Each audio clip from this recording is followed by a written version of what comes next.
Vous êtes sur la RTG, merci de nous choisir pour vous informer les titres du journal.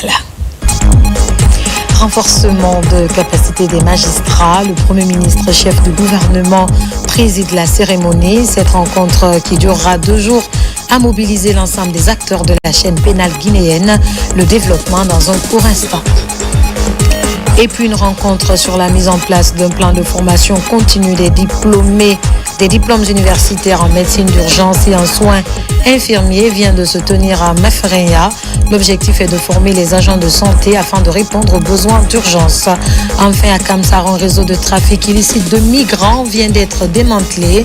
Près de 200 personnes sont interpellées par les agents des forces de défense et de sécurité. Ces candidats à la migration régulière s'apprêtaient à être embarqués dans des pirogues pour l'Occident. C'est tout pour le sommaire. Encore une fois, bonsoir et bienvenue à tous dans ce journal. Je vous le disais au sommaire, la Guinée renforce son mécanisme de gestion des avoirs criminels. Un forum de haut niveau réuni depuis ce matin, juges, procureurs et experts autour des questions de saisie et de confiscation des biens issus d'activités illicites.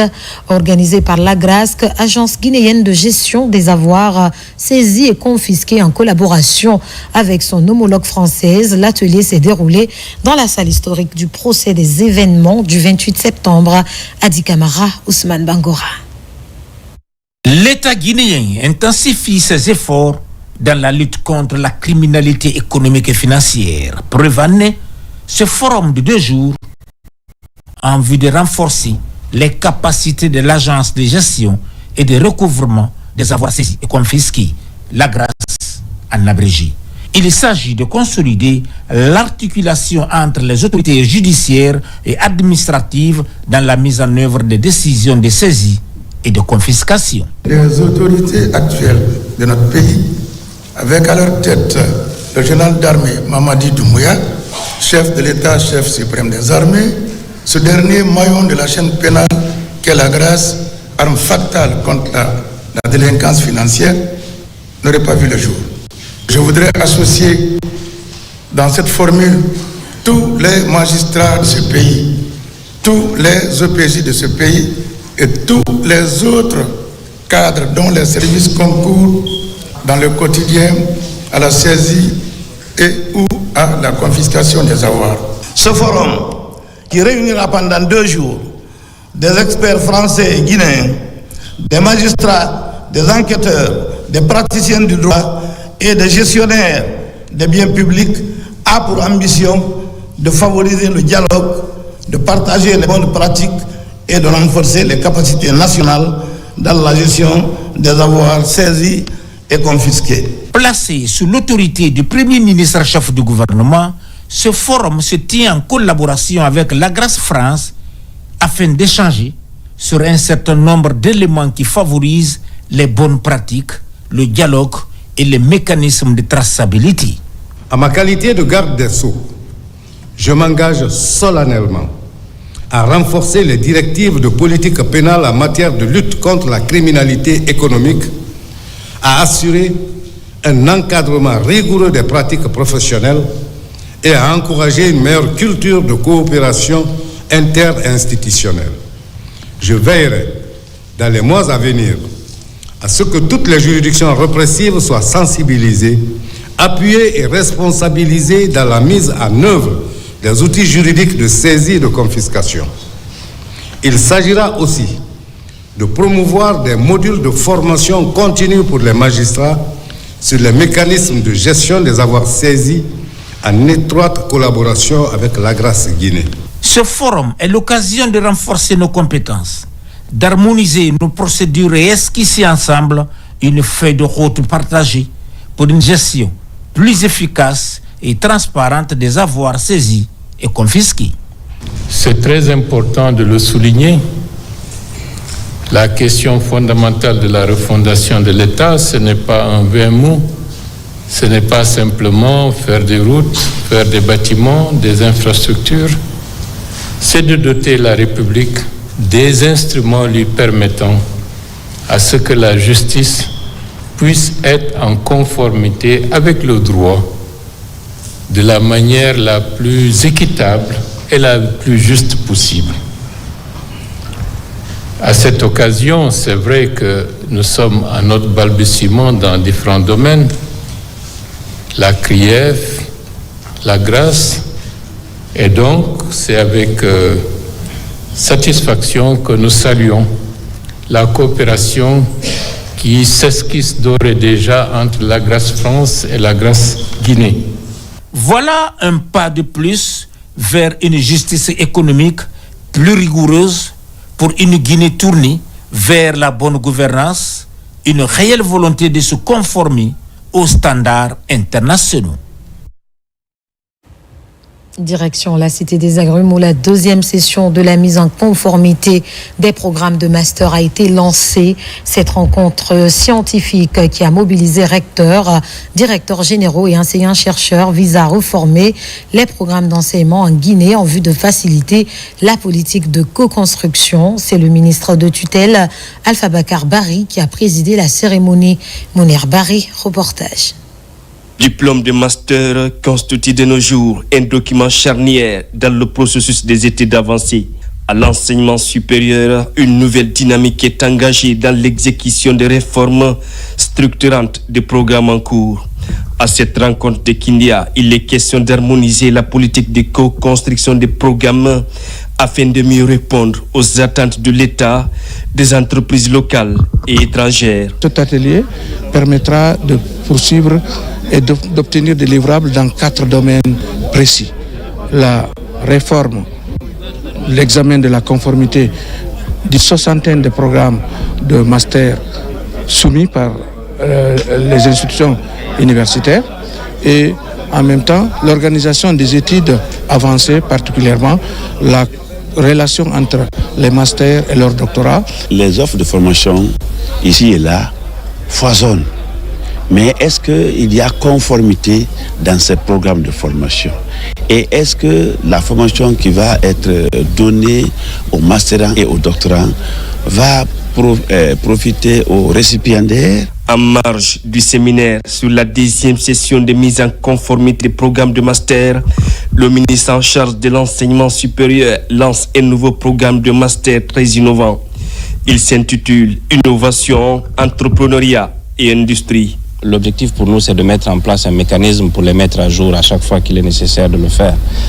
Donc une conversation avec le secteur privé doit être dynamique pour ce que nous formons pour l'économie. Nos enseignants-chercheurs, les cadres qui réfléchissent pour l'enseignement supérieur doivent être dans une posture également dynamique afin que chaque 5 ans, on puisse reviser les programmes, les adapter, les améliorer et les faire évoluer. C'est ça l'université. Après 5 jours de travaux intenses, des référentiels et livrables seront présentés en vue de créer une cohérence dans le système et mettre de côté les programmes qui seront considérés caducs ou encore obsolètes. Nous restons toujours à Kindia où s'est tenue la cérémonie d'investiture du nouveau président du Conseil national des organisations de la société civile guinéenne, une organisation qui joue un rôle important dans le développement durable de notre pays et dans le respect du principe démocratique. C'est le docteur Dansa Kourouma qui a présidé la cérémonie, n'est-ce pas, Abdoulaye Diallo? À Kindia, les représentants des diverses organisations de la société civile et d'autres invités de marque se sont rassemblés pour prendre part à cette passation de pouvoir à la tête du Conseil national des organisations de la société civile guinéenne. Désormais, Ange Gabriel Abba est le nouveau président de cette grande plateforme de la société civile. Il prend les rênes de l'organisation dans une atmosphère empreinte de joie et de convivialité, soulignant ainsi l'unité, la transparence et l'engagement citoyen des membres du CNOX. Nous sommes prêts et nous avancerons, unis dans la responsabilité, portés par la confiance des organisations membres et inspirés par la quête permanente d'un idéal citoyen partagé. Au moment où un nouveau chapitre s'ouvre pour le CNOX, je tiens à féliciter chaleureusement l'équipe dirigeante sortante pour les efforts consentis et les acquis engagés. À la nouvelle équipe, je souhaite plein succès dans ses fonctions, avec l'assurance du soutien constant du MATD pour bâtir ensemble une société civile forte. Cette investiture marque un tournant décisif pour la société civile guinéenne. Je suis animé à la fois par une émotion sincère et une fierté légitime et une espérance profonde. Émotion d'abord, parce qu'en ces lieux se célèbre la vitalité d'une institution que j'ai eu le privilège de servir pendant plus de 8 années en qualité de président. En constatant que le flambeau de la société civile guinéenne est aujourd'hui transmis à une nouvelle équipe dirigeante, élue dans un esprit démocratique et au terme d'un processus inclusif. À vous, membres de ce bureau élu, j'adresse mes félicitations les plus sincères, tout en vous exhortant à assumer cette noble responsabilité avec hauteur de vue, probité morale et engagement patriotique. L'autre étape phare de cette cérémonie, c'est bien la remise des distinctions honorifiques aux personnalités qui ont brillé par leur engagement citoyen. Parmi elles, Dr Dansa Kourouma et Feu Ben Sékou Sylla, tous anciens présidents du CNOCS et dont les passages ont inspiré de nombreux Guinéens. Il y a 31 ans, le peuple rwandais se libérait du génocide perpétré contre les Tutsis. Dès lors, le 4 juillet est considéré comme une date mémorable. En Guinée, l'ambassadeur du Rwanda a commémoré cette date aux côtés de ses pairs. Une occasion de rappeler les événements douloureux de 1994 et surtout la résilience dont le peuple rwandais a fait preuve. Alpha Isiagaba. Le 4 juillet 1994 marque la fin du génocide perpétré contre les Tutsis au Rwanda. Plus d'1 million de personnes avaient perdu la vie dans une période de 100 jours. 31 ans après, la fin de la libération rwandaise est célébrée à Conakry par l'ambassade du Rwanda en Guinée. 31 ans, le Rwanda a démontré au monde que la résilience peut triompher de la haine et que la mémoire peut éclairer le chemin de la réconciliation et que la justice peut être le socle d'une paix durable. Nous saluons le courage des rescapés, la force des bâtisseurs de la paix et la vision de ceux qui ont refusé le vie. Après le génocide de 1994, le peuple rwandais s'est montré résilient en oubliant le passé. Aujourd'hui, le pays aux 1000 collines est un exemple dans la Renaissance et une Afrique modèle capable de tirer les leçons.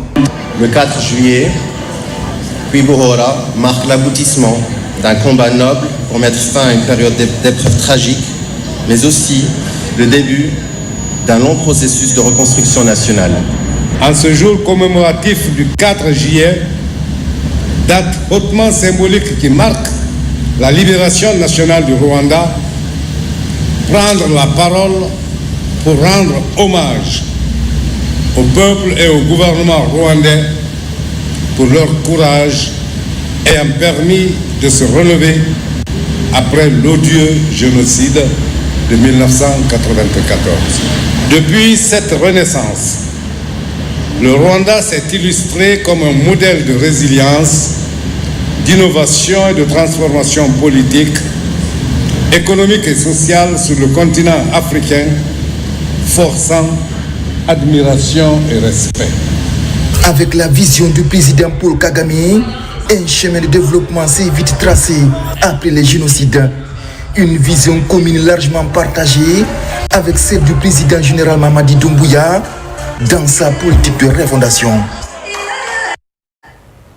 Et puis la ville de Conakry vient d'abriter les travaux du 5e comité de pilotage du projet d'établissement des fondamentaux de la filière avicole en Guinée, PEFAG. Une rencontre stratégique pour faire le point sur les avancées du projet et définir les priorités à venir. L'ensemble des acteurs du secteur ont pris part à la rencontre. C'est un reportage de Maïmouna Bella Diallo et Eugène Denam. Dès 9h, techniciens, partenaires financiers et autorités du ministère de l'élevage prennent place autour de la table. Les enjeux sont clairs. Renforcer la souveraineté alimentaire du pays par l'essor de la filière avicole. Le projet, il a 4 composantes. La première composante, c'est les conditions sanitaires, biosécurité et techniques d'élevage. La deuxième composante porte sur la qualité de l'aliment. La troisième composante qui porte sur la commercialisation et la consommation des produits avicoles. Après la réallocation budgétaire qui a eu lieu en début 2025, là, il y a eu une nouvelle composante, dédiée aux infrastructures du ministère que le projet doit rénover. Au menu de la journée, bilan des réalisations de 2024, revue du programme annuel 2025, ajustement budgétaire et adoption du plan de passation des marchés. Des échanges techniques, mais nécessaires pour garantir la mise en œuvre efficace du projet sur le terrain. C'est un secteur qui, pour longtemps, n'a pas pu vraiment se développer comme il faut. Maintenant, aujourd'hui, un projet qui est axé sur l'agriculture devrait nous permettre vraiment d'être aussi dans l'opérationnel. Après les travaux en plénière, la réunion s'est conclue par la validation du compte rendu du précédent comité de pilotage, la consolidation des recommandations et l'engagement des partenaires pour les années à venir. Il a été proposé en effet de réorienter les financements vers des activités à fort impact comme la réhabilitation et l'équipement des directions régionales et préfectorales de l'agriculture et de l'élevage. En vue d'assurer l'achèvement de ces activités, le projet a ainsi été prolongé pour atteindre une fin en fin 2027. Le ministère de l'Agriculture et de l'Élevage aujourd'hui, nous sommes très fiers d'avoir un projet comme le PFAG. Il est vrai qu'au début, ce projet a eu pas mal de problèmes dans la mise en œuvre, mais il y a de cela 2 ans, nous sommes parvenus quand même à rectifier le tir. Mais nous pouvons vous rassurer que, à travers tous les services techniques du ministère de l'Agriculture et de l'Élevage, nous accompagnons la filière avicole de Guinée. Le PFAG poursuit ainsi sa route avec pour horizon 2027 une filière avicole structurée, inclusive et durable. Une ambition nationale au service de la sécurité alimentaire guinéenne. Et pour renforcer la capacité d'intervention des vétérinaires sur le terrain en cas de menace sécuritaire, le ministère de l'Agriculture et de l'Élevage offre des frigos aux éleveurs apiculteurs de Nzérékoré. Ces équipements de soutien aux actions de conservation des vaccins et médicaments thermosensibles sont le fruit d'une collaboration entre l'État guinéen et l'Agence française de développement. Lancé Kamisoko, Mohamed Salioupaï, Mohamed Lamine Diallo. Le secteur de l'élevage, pilier fondamental de la sécurité alimentaire et de l'économie locale, est en pleine mutation en Guinée depuis plusieurs années. Dans la région forestière, le projet d'établissement des fondamentaux de la filière avicole dote les vétérinaires de Nzérékoré des réfrigérateurs. Cette assistance du ministère de l'Agriculture et de l'Élevage vient répondre aux besoins pressants des éleveurs sur le terrain. Le projet d'établissement des fondamentaux de la filière avicole a pour objectif d'améliorer les conditions sanitaires au niveau de l'ensemble du pays. Ces frigos constituent des outils importants pour eux et quand ces vaccins et médicaments vétérinaires sont conservés dans les meilleures conditions, il va de soi que la santé animale va s'améliorer et on aura de bons produits pour la consommation humaine. Perçu comme un pas de géant pour la santé animale et le développement de l'élevage, cet appui aux éleveurs de la Guinée forestière est un volet de la première composante du projet d'établissement des fondamentaux de la filière avicole. Nous sommes très ravis ce matin de ce que nous venons de voir et nous voulons adresser nos sincères remerciements au ministre de l'Agriculture et de l'Élevage, son Excellence M. Félix Lama. Remercier également la Direction nationale des services vétérinaires. Jusqu'à date, la conservation des vaccins et des médicaments thermosensibles représentait un défi majeur pour les vétérinaires privés de Nzérékoré.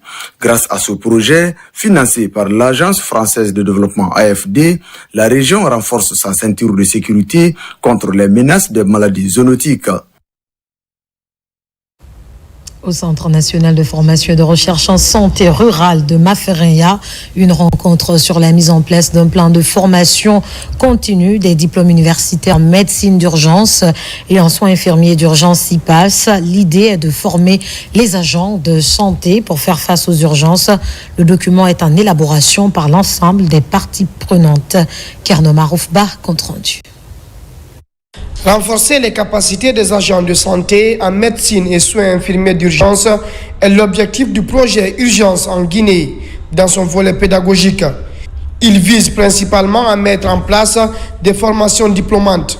En toile de fond, améliorer la qualité des soins d'urgence, favoriser la prise en charge précoce et le suivi post-urgence. Il s'agit des outils pédagogiques qui vont être déployés au sein de notre institution justement pour contribuer à améliorer les capacités de nos confrères dans les différentes structures de santé, que ce soit en matière de médecine d'urgence, mais aussi de soins infirmiers d'urgence. C'est extrêmement important d'avoir une formation structurée qui va permettre sur la durée, n'est-ce pas, de préparer et d'améliorer continuellement les compétences de nos professionnels de santé qui travaillent dans les services d'urgence.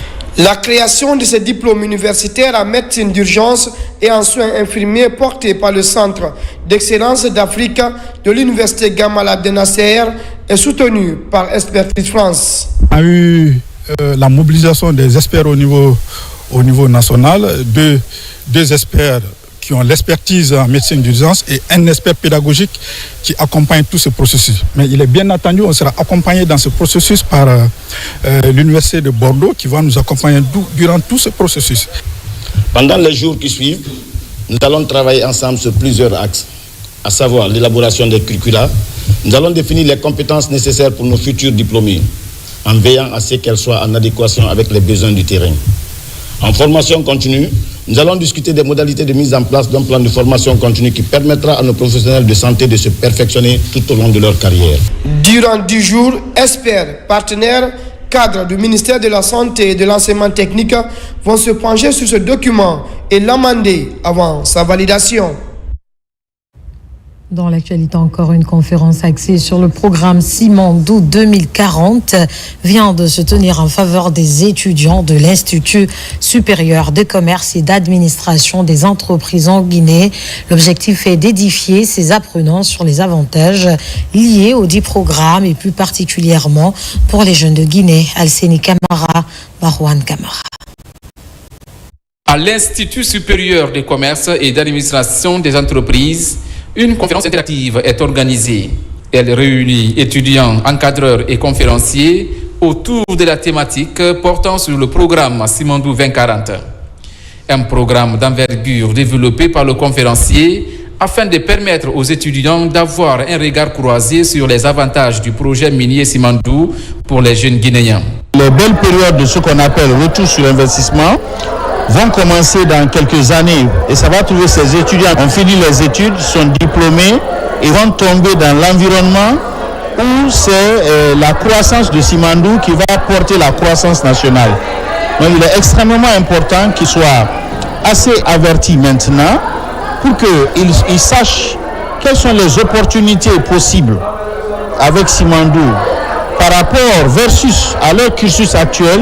Est-ce qu'il y a la nécessité de continuer ce qu'ils font ou s'ils sont dans l'esprit Simandou, comment est-ce qu'ils peuvent décider de se réorienter? Cet espace d'échange a suscité un long débat entre le conférencier et les étudiants. Il a permis d'approfondir les connaissances sur les enjeux et les ambitions de transformation de la Guinée sur les 15 prochaines années. Le conférencier a tenu à éveiller notre attention sur le fait qu'on puisse s'impliquer dans le programme Simandou afin d'avoir notre part, pour ne pas être à l'égard en fait. Je remercie ces conférenciers qui nous ont beaucoup parlé de ce projet-là et qui nous ont expliqué en détail certains concepts que nous n'arrivions pas à appréhender encore. Donc ce processus de réflexion doit être continu. Cette séance d'information est l'occasion pour la direction générale de l'Institut de commerce et d'administration d'inciter les étudiants à adhérer à la vision Simandou 2040 et à apporter aussi son soutien pour la réussite de cet ambitieux programme en Guinée. Vulgarisation du projet de nouvelle constitution dans le Grand Conakry. Les ONG et associations s'unissent pour expliquer son contenu à la population. C'est le cas de l'ONG Aimer la Guinée et le Mozamad qui viennent de lancer un programme de formation des jeunes dans la préfecture de Koya. La suite avec Bakary Bambakone. Dans la commune de Ratoma, l'ONG Aimer la Guinée et le mouvement Mozamad, deux associations qui viennent d'annoncer leur collaboration pour la formation des jeunes des 15 districts de la sous-préfecture de Wankifong afin de mener une campagne de sensibilisation auprès des citoyens. La démarche vise à vulgariser la nouvelle constitution et à préparer la population au référendum à venir. Cette formation aura deux volets. Les deux volets sont premièrement la compréhension de la Constitution.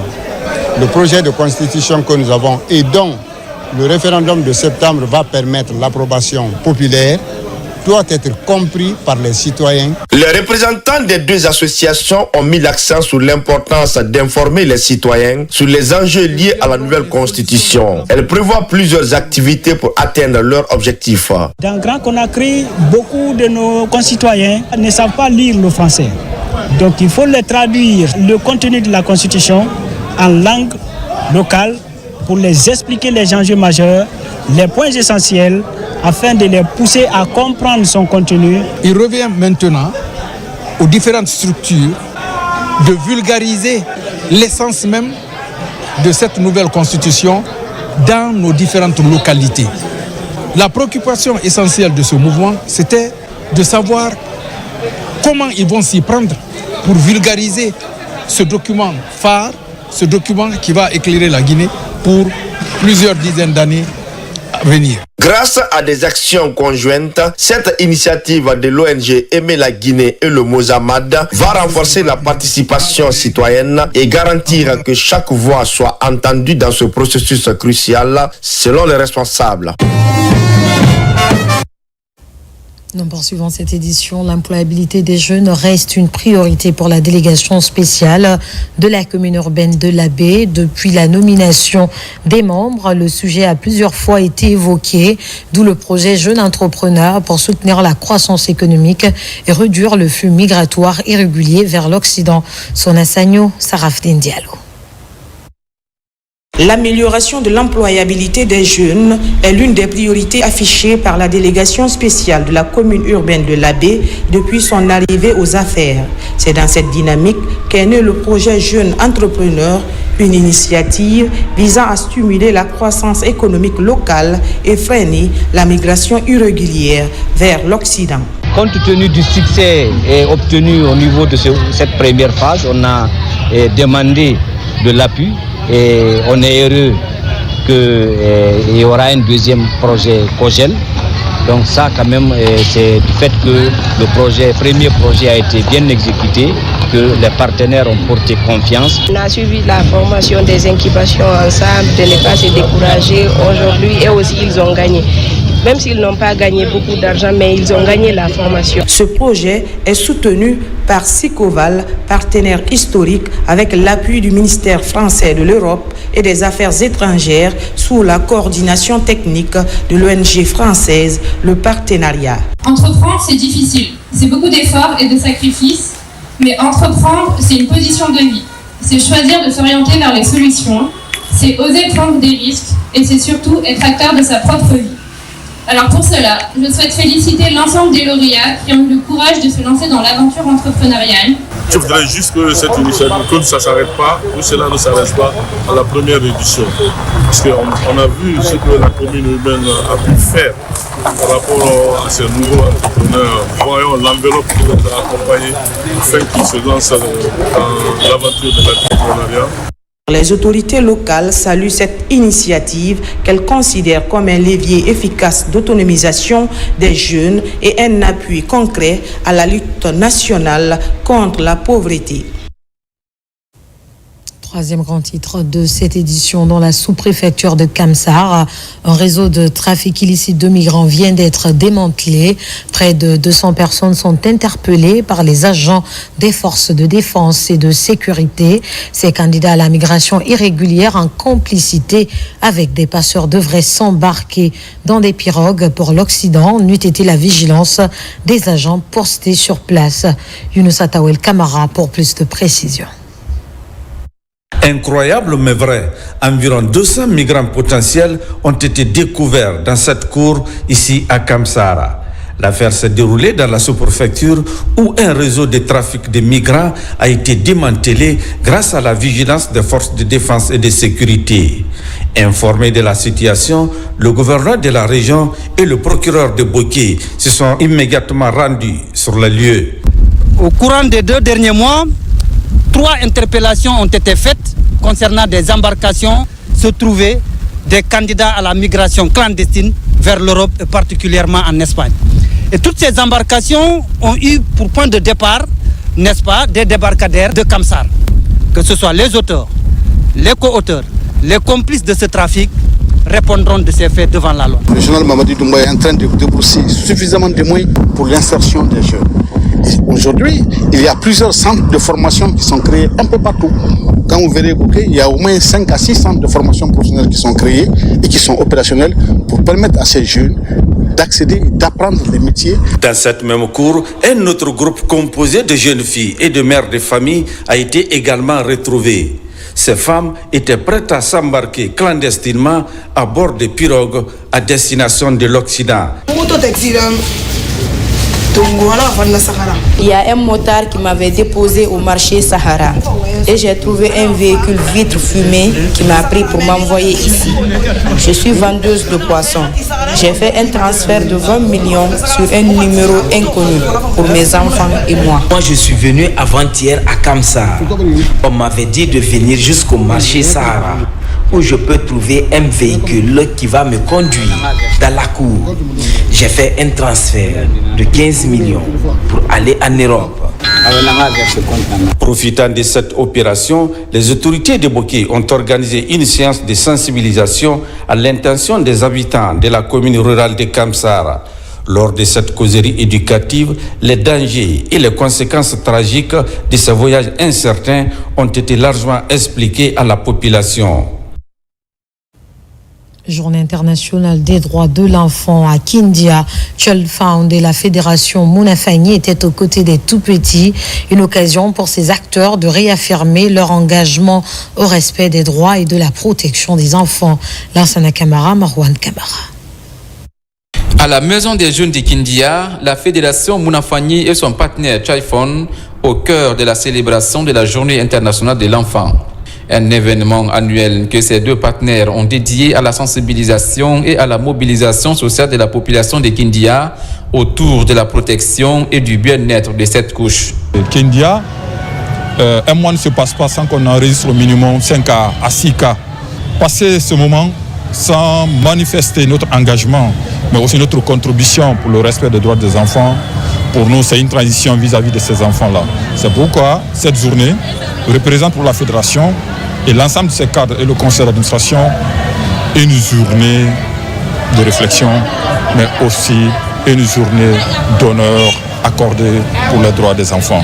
À travers cette journée commémorative, la fédération Mounafani et ses partenaires comptent mettre en lumière les injustices subies par les enfants et aussi faire des plaidoyers en faveur des enfants de Guinée. Nous, enfants de Kindia, demandons solennellement que chaque commune prenne des mesures concrètes pour que tous les enfants soient inscrits à l'état civil et à l'école, que les mariages d'enfants soient signalés, stoppés et que les victimes soient protégées. Nous voyons et nous constatons ces partenaires techniques qui s'orientent dans la question de la prise en charge de la protection des droits de l'enfant. Bien que la Journée internationale des droits de l'enfant soit une célébration mondiale, elle prend une importance particulière à Kindia, une préfecture où les enfants sont souvent confrontés à des défis spécifiques. Cette journée est donc une occasion pour ses promoteurs de sensibiliser et de rappeler l'importance de la protection de l'enfant en Guinée.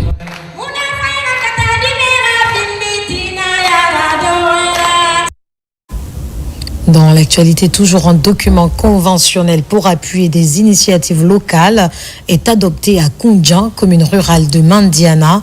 C'était en faveur d'un forum sur le dialogue organisé par la délégation spéciale de la localité impliquant ressortissants et résidents. L'objectif est clair, faire de la contrée de Sakodougou une référence en matière de développement local durable. Diamant Kaba, compte rendu. Dans la sous-préfecture de Koundian, dans Mandiana, une nouvelle plateforme de dialogue est ouverte. Elle regroupe les 27 districts de cette localité minière agricole par excellence pour soutenir le développement inclusif. Tous les avis sont pris en compte pour contribuer activement à la rédaction d'un document conventionnel. Après son adoption, il compte traiter tous les sujets liés au progrès de Koundian pour les 5 prochaines années. Nous avons organisé ce forum pour que la population participe au développement communautaire, pour que vraiment ça soit un document conventionnel et constructif pour notre développement. Les 5 actions prioritaires choisies par les 27 districts de Koundian, chacun sache vraiment ce qu'il a dit, s'il n'y a pas d'erreur, et s'il y a un amendement, on va amender encore.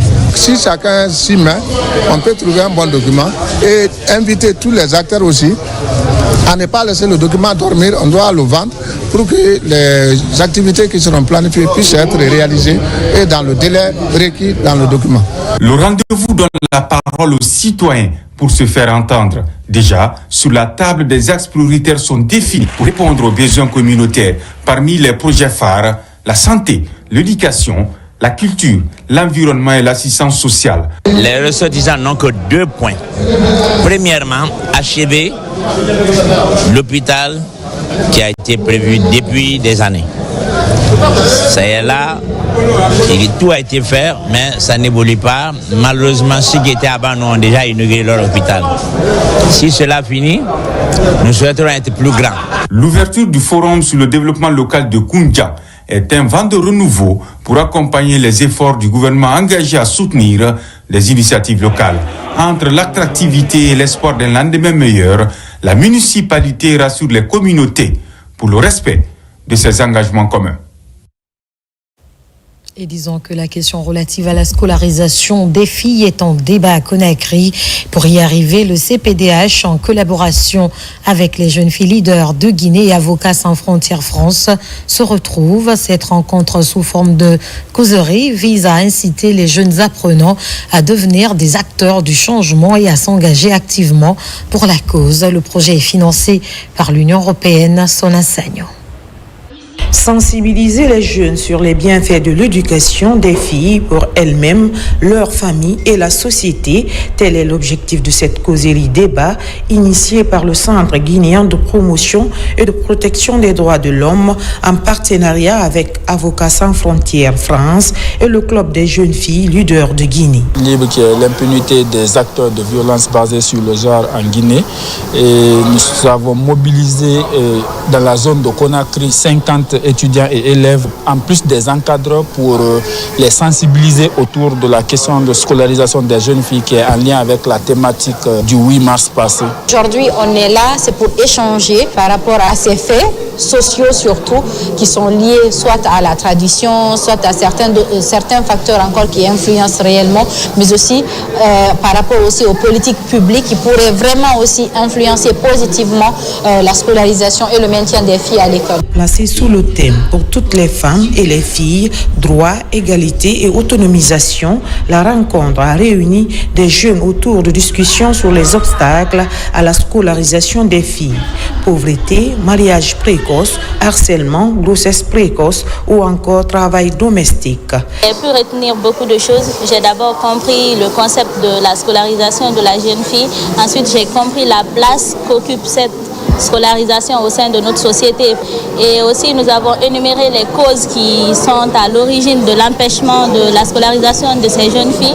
Et on a aussi élaboré des solutions pour pallier à ce problème. Financé par l'Union européenne, le projet Libre vise à encourager l'engagement des jeunes pour l'éducation des filles, à leur donner la parole et à les impliquer activement dans la recherche de solutions afin d'en faire de véritables acteurs du changement dans leur communauté. Pour finir en région forestière, précisément en Zérékoré, le sport est au cœur du dialogue social. Un gala de football a mobilisé Guinéens et Ivoiriens autour de l'intégration, la paix et l'amitié sous-régionale. C'est le Kambé en Zin de la 4e région militaire qui a servi de cadre pour abriter l'événement lancé Kamisoko, Mohamed Saléoupa et Mohamed Lamine Diallo. Sous le sceau de l'intégration et de la paix, Ivoiriens et Guinéens se retrouvent au mini-stadium du Kambé en Zin de la 4e région militaire pour un match de gala. Cette rencontre oppose l'équipe de la commune urbaine de Zérékoré à celle de Danané de la République sœur de la Côte d'Ivoire. C'est une initiative de la jeunesse forestière pour la continuité JFC. Tirant les leçons du passé, la jeunesse des Zérékoré est plus que jamais engagée à promouvoir le vivre ensemble dans la paix et l'harmonie. Conformément à la vision de leur excellence, le président général Mamadi Doumbouya et le président Alassane Ouattara. Cette rencontre traduit le degré des relations entre la Guinée et la Côte d'Ivoire qui ne date pas aujourd'hui. Je vous dis grand merci à la jeunesse forestière pour la continuité, à l'équipe ivoirienne. Renforcer les liens culturels et sociaux qui unissent la Guinée et la Côte d'Ivoire dans la dynamique de l'unité sous-régionale relancée, telle est l'ambition des initiateurs de ce gala de retrouvailles entre la jeunesse des deux pays. Je note avec satisfaction des avancées de ce sens grâce à nos chefs d'État qui travaillent jour et nuit pour un climat de paix et de fraternité entre Ivoiriens et Guinéens. Moi, je suis d'origine guinéenne.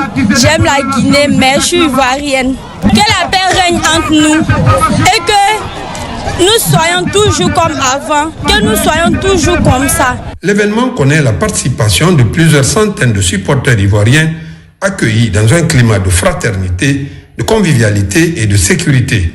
Un accueil chaleureux qui témoigne de l'hospitalité légendaire du peuple guinéen à l'endroit de ses frères de la sous-région. Voilà qui met fin à ce journal. Remercie à tous de l'avoir suivi. L'actualité se poursuit sur la Guinée, notre paradis, terre de richesse, d'opportunités et d'innovation. Bonsoir.